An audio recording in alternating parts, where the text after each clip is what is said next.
Hi, I'm Andrew, and this is Keen on Democracy. A chill is enveloping the world. Everywhere I go these days, the conversation is the same. Everyone is fearful about the fate of democracy in our digital age. The same worried question is on all of our lips.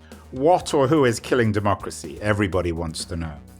There's certainly no lack of suspects. Trump, Putin's trolls, Mark Zuckerberg, authoritarian populism, the wall, Viktor Orban, fake news, Brexit, Bolsonaro, surveillance capitalism, Erdogan, Twitter, or, last but certainly not least, the president of the People's Republic of China, Xi Jinping.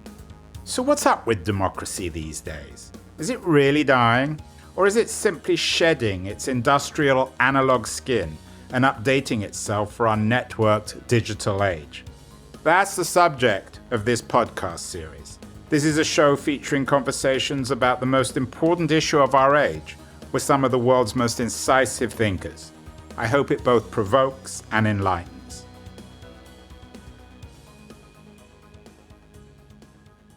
What's the connection between today's crisis of democracy and the rise of the internet, particularly social media? So far in this podcast, we've skirted around the issue, touching it here and there, but never really focusing directly on it.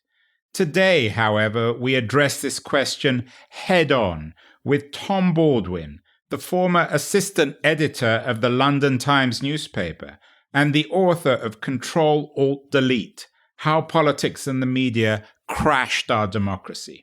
Baldwin certainly didn't pull his punches when I met him at a rather noisy London cafe adjacent to the British Houses of Parliament. He's convinced that there is indeed a close connection between the crashing of Western democracy and the rise of digital media.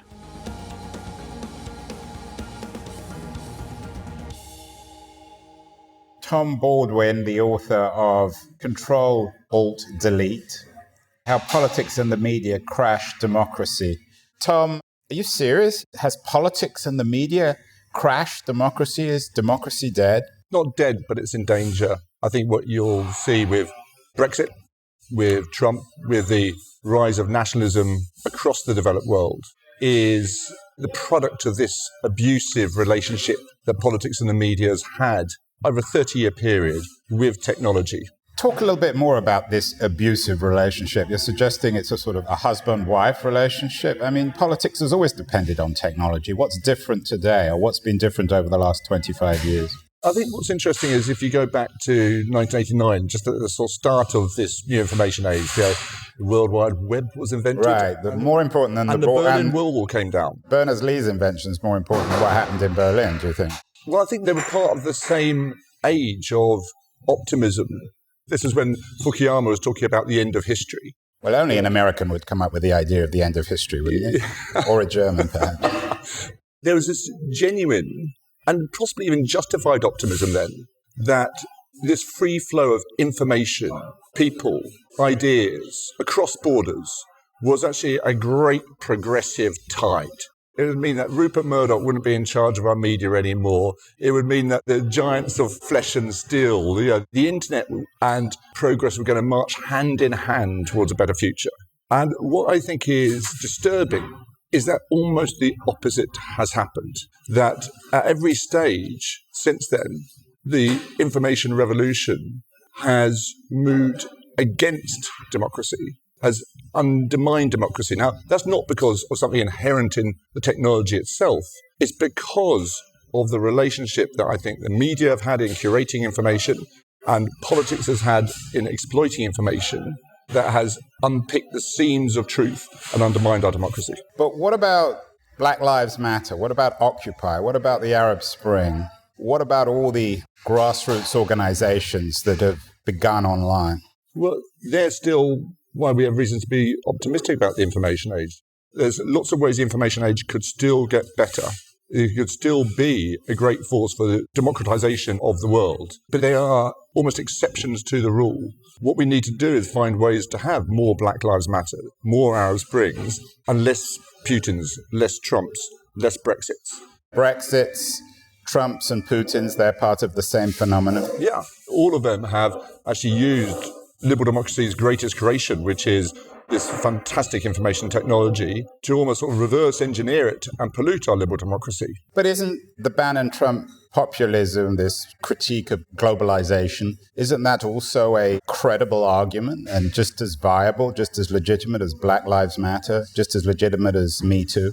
Well, I think it is simultaneously reactionary and very, very modern. What they've done is harness this technology for very, very illiberal purposes. So this technology, which probably wouldn't have come about without liberalism, certainly wouldn't have burgeoned as it has across the world without liberalism, has now been almost reverse engineered to undermine liberalism. But aren't you confusing liberalism and democracy? Those are two different things. You may be a liberal, I'm a liberal too, on the left, but democracy is a big tent, and you can be a conservative, you can be a populist. Yeah, you can be a conservative, but what you're seeing now, and Yasha Monk actually talks about this very, very well in his book, which is there is a function now of illiberal Democrats and possibly undemocratic liberals.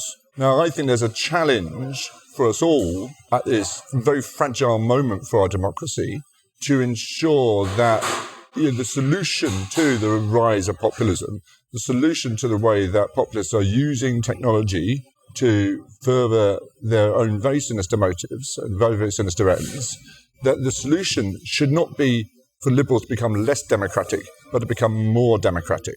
You hear it quite a lot now, from people here in Britain who think, Christ, look at Brexit. Why would we ever trust the people with a decision again? The danger is that liberals are going back to the place where they were actually traditionally for much of the 19th century and early 20th century, where they thought actually universal suffrage and giving the votes to people was rather too dangerous because people were too stupid or too emotional to exercise the vote.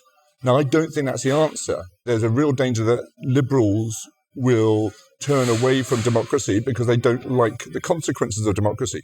We've got to find better ways of winning within democracies, and I think the answer is to be more democratic, not less democratic. And I can give you some examples of what I mean. It's about how progressives find ways to make emotional connections in politics again.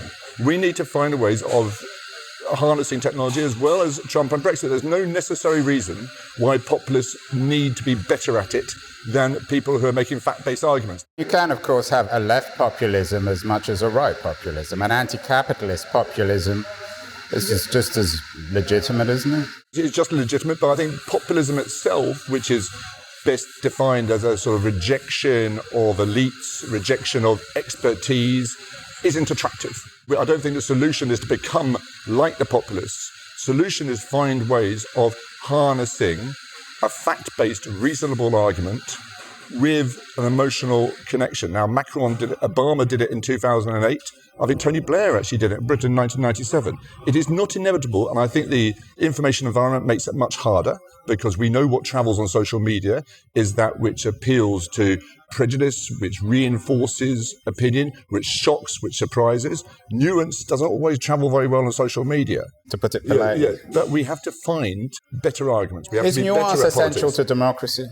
Nuance is, I think, essential to a healthy liberal democracy. Are you suggesting there's such a thing as an illiberal democracy, as in Hungary or Poland? America's in danger of becoming a liberal democracy. You're seeing signs of it in Britain now, where judges who dared to try and enforce the law in the Brexit process were put on the front page of the Daily Mail and declared to be enemies of the people. But isn't that just the end of democracy? There's nothing illiberal about it. Just a failure of democracy. Well, I think democracy, the large part of the democratic failure has been in this relationship with the information age. From the very outset, Liberal Democrats somehow thought that they needed to back away from any kind of form of regulation of the internet. Now, from Bill Clinton's Telecommunications Act in 1996, they could do no harm. Safe harbor, so no accountability Exactly. to these platforms. And I think it's fascinating. The biggest transformation since the Industrial Revolution has gone through without touching the sides of democratic debate until very recently.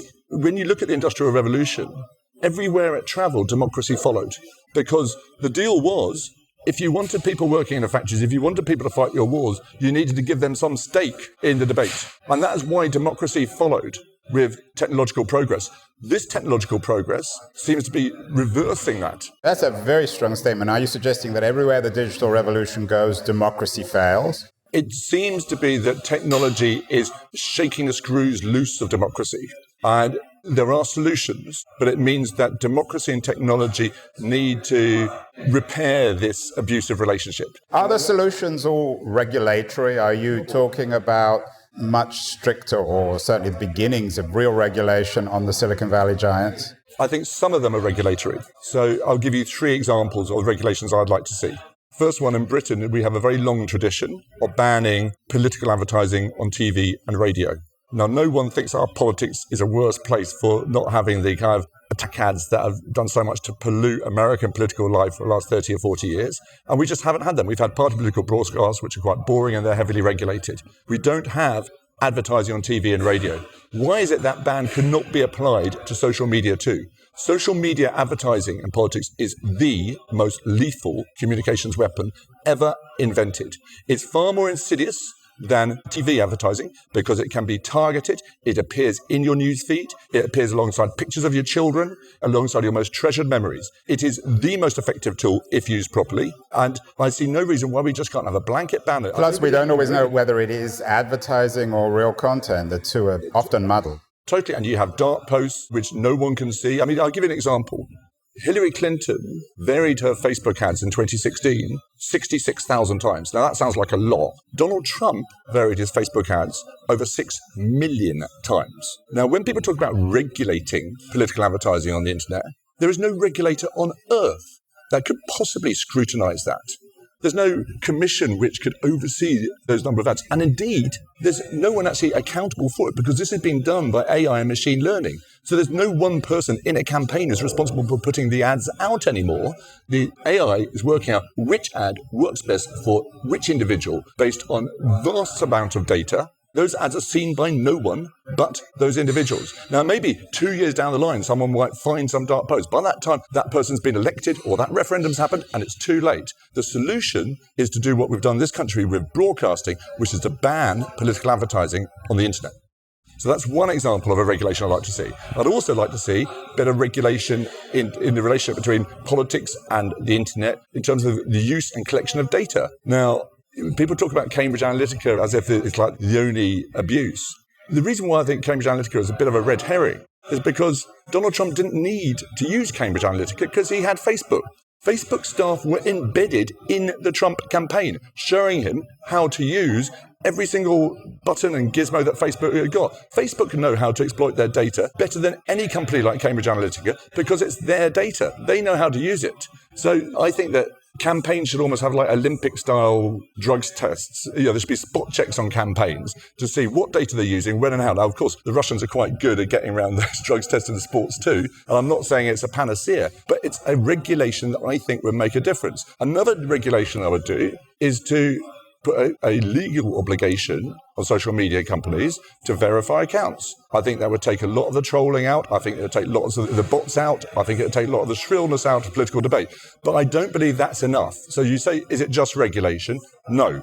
The bigger solution is this, that if we're going to repair this relationship, we have to recognize it's no longer a sealed game. China is like 10 to 15 years away from outstripping Silicon Valley in its technology. Last year, trust in Chinese government, trust in Chinese media went up, I can't remember the exact figure, 25, 30%. Just as trust in American media and trust in American government went down by a similar proportion. At the moment, they're winning. Is this the new Cold War? At least in terms of the debate between market democratic capitalism and a centralized authoritarianism? And I think it's going to be waged through information, not by... But the great debate will be between the Chinese model and the Western model. And look, Baidu, Tencent and Alibaba, the Chinese internet giants. Now, China at the moment is introducing a complete system of surveillance over its entire citizenry. You will get your housing, your job prospects, your social benefits based on every keystroke you've ever made, how much porn you've watched, what social media you've posted. Now, that is horrifying Orwellian nightmare. Are they into punishing porn in China? It's about judging whether you're a good citizen. And good citizens can't watch porn? Well, I don't have access to the full algorithm on this. I'm not sure anyone does. In the end, I'd rather have Mark Zuckerberg surveilling my data and wringing his hands in public about issues of privacy than whoever the chief executive Well, that's of not Tencent saying is. much. No, it's not. But I think Mark Zuckerberg and people working at Facebook and Google and elsewhere are essentially good people. Now, the trouble is a bad system beats a good person every time. And I've read what Mark Zuckerberg has said about the Trump election. I went around the Facebook headquarters in Silicon Valley and I was struck by how hurt and puzzled these rather nice, shiny-faced liberal people were that they had brought about the election of a president that none of them have voted for. Almost certainly none of them have voted for.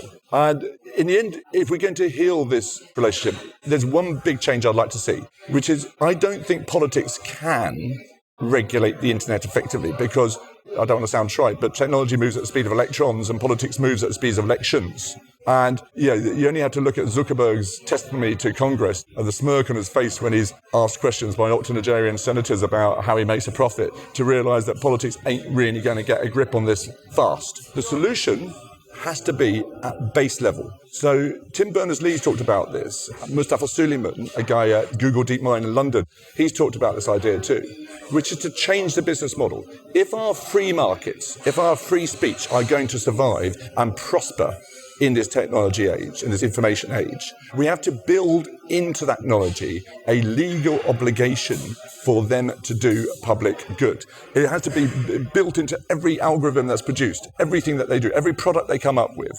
So rather than testing it from top down, saying, oh, now I'm going to regulate this or that, it is built into it at ground level. And I think that's the way. Legally, it should be required. Yeah, so look, there's lots of legal tests of what's in the public interest already. Courts can apply a public interest test to all kinds of utilities. They do it already. This doesn't exist in newspapers, and yet newspapers have been relatively responsible. You're an ex-journalist. You work for The Times, a Murdoch paper. I think anyone who's watched the British press over the last 30 years would recognise that the British press has been deeply irresponsible. So this should be built into the press too. This is why I say this has been a 30-year abusive relationship. Look, Euroscepticism in this country, the author of it, the person who should take more credit for it than anybody else is Boris Johnson. So 1989, the year the Berlin Wall fell, the year Tim Berners-Lee invented the World Wide Web, was also the year that Boris Johnson arrived in Brussels as the Daily Telegraph's European correspondent and started making up stories about Brussels regulating the condom to impose on the Great British Penis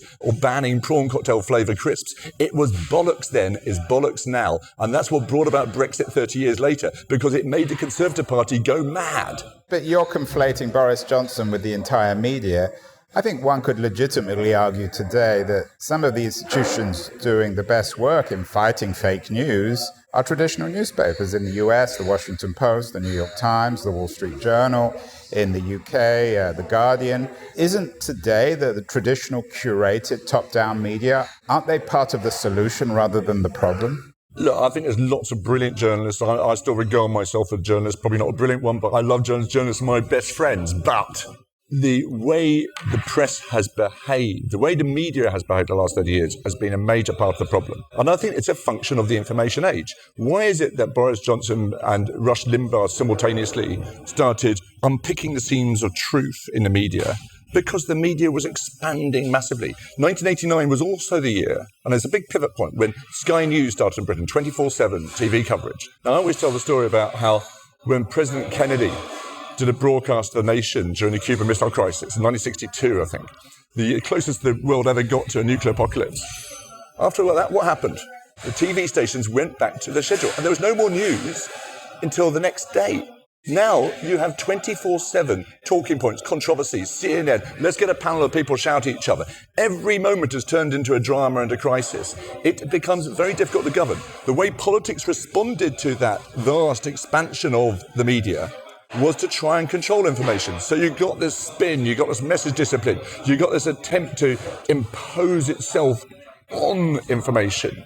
And the combined effect of a media which was, frankly, making more stuff up, and politicians who are trying to clamp down on that, I think destroyed a lot of public trust in something that's essential for democracy. So, yes, I do think the way the media has behaved badly.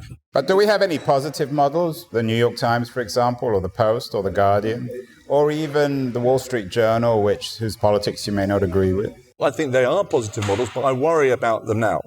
I've always turned to the New York Times for what I regard as the best attempt that any journalist is making, probably anywhere in the world, to write what is true. I think that, again, a function of the information age is they're trying to work out how to keep their business model together, trying to work out how to stay afloat. So, for quite a long time, we've seen this period where a lot of journalism has become not an act of investigating or reporting, but an act of pointing. They've jumped on trending items to get by on the dregs of the internet. So I told a story in my book about a very respectable paper writing a story about a triple-breasted woman in Florida, which it knew to be untrue, simply because it could get some cheap clicks and shares. Now, some cheap cleavage, right? Exactly. Well, yeah, and it wasn't even a real cleavage. The solution, which the old press has now come up with, is paywalls. And what you're seeing with the New York Times and the Washington Post is this Trump bump. They're seeing subscriptions go through the roof. Which is a good thing, isn't it? It's a good thing that they're surviving, but the danger is this, that there's now a cliff edge developing between people who are ready to pay for their information and everyone else who's surviving at the bottom of the cliff on clickbait, fake news, and pornography. We're talking about that again. And I think that's part of the division in our democracy now. It's why in America, liberals can get ever more outraged about Donald Trump, but he continues to have 40% support, which ain't bad, because of this Trump bump. I think there's a danger that they get sucked into almost replicating the shrillness of the president. When the New York Times is declaring him to be a liar on its front page, that's not what I've always bought the New York Times for. I do think actually the best model is a regulated model like the BBC. The BBC is full of flaws. I phoned up the BBC in my current job, I'm working on a campaign, to complain to the BBC. Why? Because I know they listen and I know they care about getting it right. I fear for the liberal press in America as much as anything else because I love it, but I'm worried that it's becoming sucked into being the opposition. Do you know one of the most interesting facts I read is the single best determinant now, whether you're a Democrat or Republican in the US, is whether you trust the media. So Democrats now, I can't remember the exact figure, but I think trust in the media among Democrats is something like 75%. Trust in the media among Republicans is 18%. If you asked one question of someone to work out whether they're Democrat or Republican, do you trust the media, is the single best question you can ask. When you get that degree of polarization around the traditional gatekeepers of information, I think it's incredibly dangerous. What about the responsibility of citizens in our digital democracy? It's all very well blaming Silicon Valley or Rupert Murdoch or Donald Trump or Facebook. But ultimately, aren't we all as voters responsible for making sense of the world? And rather than buying that extra cup of coffee in the morning, we should be subscribing to a high-quality newspaper to understand the way the world works. Yes, and lots of people do. The problem you've got is many people don't. And how are we going to ensure that everyone has access to good quality information? I think one of the worst things that's happened in the media is the hollowing out of local newspapers. That the direct function of how Facebook and Google and Craigslist have basically taken their income away from them. Now, if you go to places, I went to a town in Wales called Port Talbot, where the local newspaper closed down, I think in 2009. They don't have anyone covering their local councils, anyone covering their local court. It's very difficult to see how local democracy can continue to function in those circumstances. People are surviving on Facebook groups where rumours fly around about immigrants, capturing dogs for dog fights, which are untrue, but there's no one to rebut them. There's no one to say, no, that's not true. And again, another proposal I would make, and I think it's quite a simple reform, is a very small tax on Google and Facebook profits to pay for something like the BBC producing online, fact-based, impartial news which will cover local councils, which will cover local courts, and actually keep the information alive. We keep this sort of flow of free information and good information, which is essential for the functioning of any healthy democracy. And what about then the responsibility of citizens? It's all very well having all these materials that you're calling for, high-quality BBC news, but don't people have to change too, to strengthen democracy or save democracy? I'm always wary of people in politics laying responsibility on the individual to bring about change. If we didn't have taxes, we wouldn't have public services. I don't believe individual responsibility. You might get some charitable donations for the health, education and welfare of the poor like we had in Victorian England. I know what I'd rather have. I'd rather have a tax-based NHS system. That does involve laws, it does involve governments, it does involve politics. Now, of course, individuals should be more responsible. There should be more education in schools to be able to determine how you read information, to be able to distinguish between fake news and real news. Yeah, sure, people need to learn how to be better citizens, but I think it's been politicians and journalists and people in power who've screwed us up, not people. It's been screwed up for people. And there's a responsibility on all of us, particularly people in power, to sort this mess out, not just say, oh, it's up to the individual. Hi, my name is Steffi Czerny, and I'm the founder of the DLD conferences. DLD is short for Digital Life Design and explores how the digital age fundamentally changes our world. Founded in Munich in 2005, DLD is now a globally connected community of thinkers, doers, and communicators. We host conferences in Munich, New York, Tel Aviv, Singapore, and Brussels. And we are very proud of our interdisciplinary outlook and even more so of our track record of discovering trend topics early on. Andrew Keane is a long-term DLD friend who has done many interviews at DLD conferences. If you like this podcast, you should join one of our events. Our motto for this year is optimism and courage. We want to put a really positive spin on recent technological developments from AI through blockchain to quantum computing and discuss which impact they have on business as well as politics and society. We are expecting 1,200 attendees from around the world and 180 international speakers. To see who is coming to DLD Munich, visit our website at dld.co and apply for your ticket. As I promised, Baldwin doesn't mince his words. But what to make of his arguments? His main point, I think, is pretty indisputable. He's right to identify 1989 as the last year of the 20th century and the first year of the 21st century, both in terms of it being the moment that the Berlin Wall fell and the World Wide Web was invented. And he's right to argue that we got it totally wrong. Rather than representing the end of history and the universal triumph of liberal democracy, 1989 actually represents the beginning of what Baldwin calls an increasingly abusive relationship between technology and politics. So how to fix this abusive relationship? Baldwin's policy recommendations are smart. The banning of political advertising on the internet might be hard to execute, but given the acute vulnerability of the system, essential.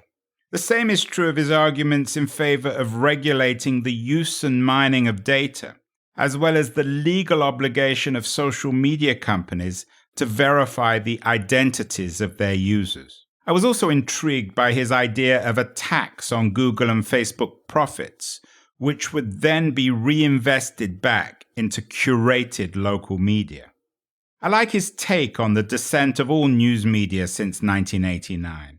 That was the year, he reminds us, that Sky News started, and the 24/7 news media became preoccupied with transforming every moment into an overinflated drama. It's not surprising, then, that politics itself has come to reflect this drama, and that we have 24/7 style politicians, like Donald Trump, who are master manipulators of this all-consuming drama. His analysis of the internet is slightly less convincing. He argues that nuance is essential to democracy and that nuance doesn't travel well on the internet. That may be true on public social networks like Twitter and Facebook, but this podcast, for example, prides itself on its nuance, and so does much other long-tail content on the internet. I'm also ambivalent about Baldwin's top-down analysis of democracy.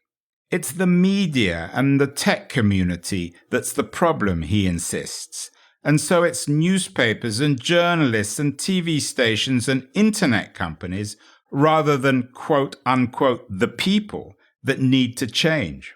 As a veteran journalist, however, I suspect that Baldwin gives too much significance to the power of media.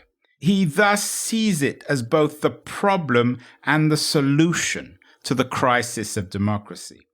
This analysis, I think, lacks nuance. Yes, media matters in today's crisis of democracy, but blaming media is too simplistic. We collectively are the problem, and so it's us, you and I and everyone else, that ultimately needs to change.